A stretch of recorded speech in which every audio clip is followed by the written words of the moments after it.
Tak dapat dipungkiri, perkembangan dunia digital telah menyasar ke segala sisi kehidupan.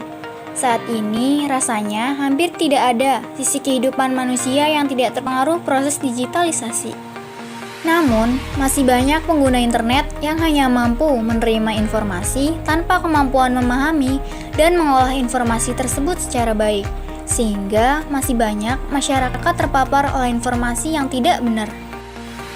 Etika dan sopan santun juga menjadi hal yang tak bisa dielakkan untuk meminimalisi keriuhan dan kesalahpahaman di dunia maya. Untuk diketahui, berbagai hal yang diunggah di dunia maya, baik positif maupun negatif, akan tersimpan sebagai jejak digital. Etika digital menjadi semakin jauh lebih penting ketika jumlah penghuni media digital warganet semakin banyak. Angka yang dikeluarkan Asosiasi Penyelenggara Jasa Internet Indonesia (APJII) pada semester pertama tahun 2020 mencatat kenaikan 8,9% jumlah pengguna internet di Indonesia dibandingkan dengan tahun sebelumnya. Data menunjukkan bahwa 73,3% penduduk Indonesia adalah pengguna internet yang aktif.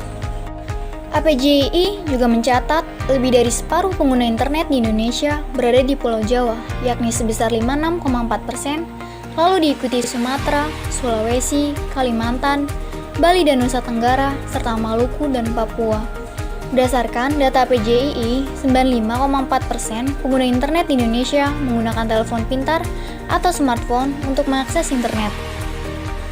Namun dari kondisi saat ini, maraknya penggunaan media sosial juga sering memicu munculnya penyimpangan yang diakibatkan oleh minimnya etika bersosial media dari pihak-pihak yang tidak bertanggung jawab. Sebaran informasi tidak jelas kebenaran atau sumbernya, informasi hoaks kerap beredar. Beredarnya gambar, foto, video mengandung sara, pornografi, dan kekerasan yang tidak layak tonton juga silih berganti muncul dalam trending. Hal semacam itu menjadi salah satu contoh rendahnya etika digital berinternet. Rapuhnya keamanan digital berpotensi terhadap kebocoran data pribadi maupun penipuan digital.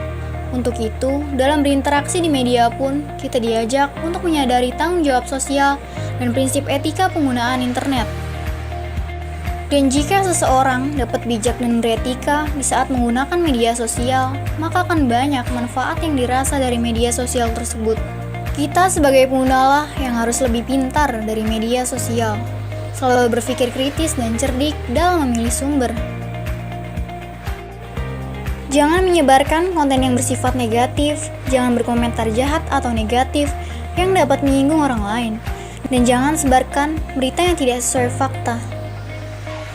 Jadi pergunakanlah jejaring sosial sebaik mungkin dalam berbagi informasi, maupun berkomunikasi sesuai etika yang berlaku, berpikir, bertindak, dan bertutur kata dengan cerdas dan santun.